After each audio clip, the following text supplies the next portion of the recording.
Field के अंदर जाने वाले थे और पिल टावर के बिग 3 एल्डर्स ने वहाँ पे टॉप 10 विनर्स को भी इकट्ठा कर लिया था, जिनमें ओल्ड मोगू भी शामिल था। जहाँ वो उस पिल टावर को देखते हुए कहता है, वो तो ये है वो लेजेंडरी पिल टावर है। मैंने इसके बारे में काफी कुछ सुन रखा था, लेकिन करीब से देखने पर तो मुझे ये इतना ज्यादा महान भी नहीं लग रहा जितना कि मैंने इसके बारे में सुन रखा था। अब ओल्ड मोगू की ये बात सुनकर हम देखते हैं कि पिल टावर के तीनों एल्डर्स के साथ साथ बाकी सभी पार्टिसिपेंट्स भी गुस्से से वहाँ पे कूदने लगे थे, जो देखकर ओल्ड मोगू वहाँ पे हंसते हुए उन सभी लोगों का मजाक उड़ाकर कहते हुए एल्डर क्यूलिंग वहाँ पे सीधा उस पोर्टल के अंदर चले गए थे, जिनका पीछा करते हुए बाकी के भी सभी डिसेबल्स उनके पीछे चले जाते हैं। लेकिन उन सभी को वहाँ पे जाते हुए देखकर तो एल्डर जॉन कोक्सी बहुत ही ज्यादा परेशान दिखाई दे रहे थे, क्योंकि अब आगे कोई भी नहीं जानता था कि स्टार बैटलफील्ड के अंदर क्या होने वाला है। इसलिए एल्डर जॉन कोक्सी वहाँ पे काफी ज्यादा सीरियस होते हुए अपने बाकी दोनों साथियों से कहते हैं, हम तीनों को यहाँ पे कुछ भी करके अपनी एनर्जी को बचा के रखना होगा, क्या पता कब स्टार ट्रेजेडी के अंदर हमारी जरूरत पड़ जाए। एल्डर जॉन कोक्सी की ये बात सुनकर हम देखते हैं कि एल्डर जॉन जी उन्हें वहाँ पे तसल्ली देते हुए कहती है, तुम चिंता मत करो, मैंने ऑलरेडी पिल टावर के सभी एल्डर्स को तैयार रहने के लिए बोल दिया है। अगर कुछ भी गड़बड़ होती है तो हम बहुत आसानी के साथ उसे संभाल लेंगे। हालांकि एल्डर जॉन जी ने वहाँ पे ये सब बोल तो दिया था, लेकिन वो खुद भी काफी ज्यादा परेशान दिखाई दे रही थी, क्योंकि उन सभी पार्टिसिपेंट्स के साथ सोलाल पैलेस के कैलर भी मौजूद था, जो कि इतनी आसानी से वहाँ पे शांत तो नहीं बैठने वाला था। और यही बात वहाँ पे उन तीनों को परेशान कर रही थी। लेकिन उसके बावजूद भी वो तीनों अपने मन ही मन में दुआ करते हुए कह रहे थे कि सबको सही से निपट जाए। हालांकि ऐसा होना तो लगभग इम्पॉसिबल ही था, क्योंकि ओल्ड मोगू के इरादे तो बिल्कुल भी नेक दिखाई नहीं दे रहे थे। जबकि वहीं दूसरी तरफ हम एल्डर क्यूलिंग को देखते हैं, जो कि सभी डिसेबल्स को लेकर स्टार टेरिटरी में आ चुके हैं। अगर तुम में से किसी ने भी रूल्स को तोड़ा तो मैं यहाँ पे उसका बहुत ही ज्यादा बुरा हाल करूंगा। असल में ये भी इनडायरेक्ट वे में ही ओल्ड मोगू के लिए एक धमकी थी, जिसे ओल्ड मोगू भी वहाँ पे अच्छी तरह से समझ पा रहा था। इसलिए हम देखते हैं कि ओल्ड मोगू के फेस के ऊपर एक डेविल स्माइल भी आ चुकी थी, जैसे वो वहाँ पे एल्डर क्यूलिंग को कहना चाह रहा हो कि अगर आज मैंने तुम्हारी रूल्स की धज्जियां नहीं उड़ा दी तो मेरा नाम भी ओल्ड मोगू नहीं। जबकि वहीं दूसरी तरफ एल्डर क्यूलिंग वहाँ पे अपनी बात आगे बढ़ाते हुए ज़ियाओयान से कहती है, ज़ियाओयान क्योंकि इस साल पिल टावर की कंपटीशन को तुम जीते हो तो इसलिए इस 3000 मनी फ्लेम को हासिल करने का भी पहला मौका तुम्हें दिया जाएगा, तो आगे बढ़ो और अपनी किस्मत आजमा कर देखो। हम एल्डर क्यूलिंग की ये बात सुनकर हम देखते हैं कि ज़ियाओयान भी वहाँ पे काफी ज्यादा सीरियस होते हुए धीरे धीरे उस मनी फ्लेम की तरफ ही आगे बढ़ने लगा था। जहाँ ज़ियाओयान को इस तरह से आगे बढ़ते हुए देखा तो बाकी सभी पार्टिसिपेंट्स भी बहुत ज्यादा सीरियस दिखाई दे रहे थे, क्योंकि उनमें से कोई भी नहीं जानता था कि आगे क्या होने वाला है। लेकिन वहीं दूसरी तरफ हम देख गए कि जैसे जैसे ज़ियाओयान वहाँ पे आगे बढ़ रहा था, उसके ऊपर वहाँ पे उस हेमली फ्लेम का और प्रेशर भी बढ़ने लगा था। और एक पॉइंट पे आकर तो ज़ियाओयान के ऊपर उस हेमली फ्लेम का और प्रेशर इतना ज्यादा बढ़ चुका था कि ज़ियाओयान अपनी जगह से हिल भी नहीं पा रहा था। जो देखकर ज़ियाओयान वहाँ पे हैरान होते हुए अपने मन में कहता है कि मैंने ये कभी नहीं सोचा था कि डीप स्लीप में होने के बावजूद भी इस हेमली फ्लेम का और प्रेशर इतना ज्यादा स्ट्रॉन्ग होगा। और इस एक ही झटके में ज़ियाओयान को वहाँ पे एहसास हो चुका था कि उसने जब पिछली बार फॉलन अर्थ फ्लेम को हासिल किया था तो उसका भी और प्रेशर इतना ज्यादा स्ट्रॉन्ग नहीं था जितना कि ज़ियाओयान को यहाँ पे 3000 बर्निंग फ्लेम का महसूस हो रहा था। और इसी के चलते हम देखते हैं कि अब तो ज़ियाओयान के लिए वहाँ पे खड़ा रह पाना भी मुश्किल होता चला जा रहा था। जो देखकर एल्डर क्यूलिंग पीछे से ही वहाँ पे चिल्लाते हुए ज़ियाओयान से कहते हैं, ज़ियाओयान इसी तरह से खड़े मत रहो, जल्दी से आगे बढ़ते हुए अपने हाथ को उस ड्रैगन के फोरहेड पे रखो ताकि तुम उसे कंट्रोल करने के प्रोसेस को स्टार्ट कर सको। अब एल्डर क्यूलिंग की ये बात सुनकर हम देखते हैं कि जैसे ज़ियाओयान वहाँ पे उस ड्रैगन के फोरहेड की तरफ देखता है तो उसे वहाँ पे उसके फोरहेड के ऊपर एक सील दिखाई देती है, जिसे कि और किसी ने नहीं बल्कि पिल टावर के तीनों एल्डर्स ने ही मिलकर बनाया था, ताकि यहाँ पे आने वाले सभी डिसेबल्स आसानी के साथ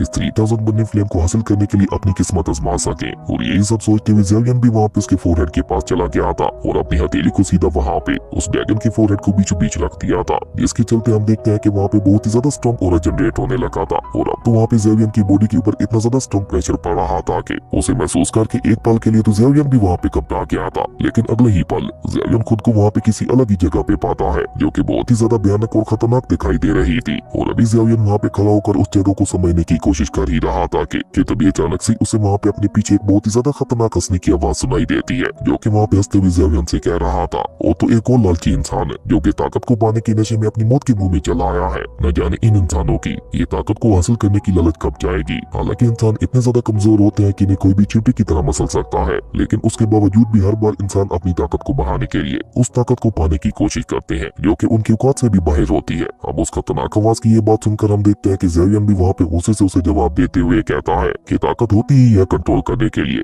अगर कोई किसी ताकत का इस्तेमाल ही ना कर सके तो भला उस ताकत का क्या ही फायदा। ऐसे तो वो ताकत पड़े पड़े ही जाया होती रहेगी, और वैसे भी मैं तुम्हें यहाँ पे अपना पार्टनर बनाने के लिए आया हूँ, ना कि तुम्हारे ऊपर कंट्रोल करके तुम्हें अपना गुलाम बनाने के लिए। ज़ियाओयान की ये बात सुनकर हम देखते हैं कि एक बार फिर से वही खतरनाक हंसी वहाँ पे गूंज उठती है और अचानक से ज़ियाओयान के पीछे वहाँ पे दो बड़ी बड़ी आंखें ओपन होते हुए उससे कहती है, क्या क्या कहा तुमने? तुम मुझे यहाँ पे कंट्रोल करने के लिए नहीं बल्कि अपना पार्टनर बनाने के लिए आए हो। तुम जैसे कमजोर इंसान ने ये समझ भी कैसे लिया कि मेरे जैसे एक मार ड्रैगन उसका साथ देगा, और वैसे भी तुम इंसानों की फितरत में ही नहीं है धोखा देना। अगर एक पल के लिए मैं यहाँ पे तुम्हारा साथ देने के लिए मान भी जाता हूँ तो मुझे पक्का यकीन है कि तुम आगे चलकर मुझे धोखा देते हुए मेरे ऊपर कंट्रोल करने की कोशिश करोगे, क्योंकि तुमसे पहले भी काफी सारे लोग यहाँ पे आते हुए ये बात कह चुके हैं। और उस ड्रैगन के ऐसा कहते ही वो अपनी स्पिरिचुअल फॉर्म में सीधे वहाँ पे ज़ेवियन के सामने ही आके खड़ा होके आता, जिसे देखकर ज़ेवियन भी वहाँ पे बहुत ही बहादुरी के साथ उसे जवाब देते हुए कहता है, तुम बिल्कुल ठीक कह रहे हो, लेकिन हर इंसान एक जैसा नहीं होता। कोई मेरी तरह दूसरों के लिए अंधेरे में रोशनी की उम्मीद बनकर भी आता है। जिस पे स्पिरिचुअल ड्रैगन एक बार फिर से ज़ेवियन का मजाक उड़ाते हुए कहता है, बच्चे ये सारी बातें मैं पहले काफी बार सुन चुका हूँ, इसलिए मुझे तुम्हारी किसी भी बात के ऊपर कोई भी यकीन नहीं है। और तुमने ये सोच भी कैसे लिया कि मेरे जैसे एक महान हेमली फ्लेम तुम्हारे साथ मिलकर काम करेगी? क्या तुमने कभी एक ट्रू हेमली फ्लेम की पावर को देखा है? नहीं ना, तो आज मैं तुम्हें दिखा देता हूँ। और ये कहकर उस स्पिरिचुअल ड्रैगन ने अचानक ही अपनी हेमली फ्लेम का इस्तेमाल करते हुए ज़ेवियन के ऊपर हमला बोल दिया था, जो देखकर ज़ेवियन भी जल्दी से वहाँ पे अपनी हेमली फ्लेम का इस्तेमाल करते हुए खुद को बचाने की कोशिश करने लगा था। लेकिन 3000 बर्निंग फ्लेम इतनी ज्यादा ताकतवर थी कि ज़ेवियन को उसे वहाँ पे रोकने के लिए काफी ज्यादा मुसीबत का सामना करना पड़ रहा था।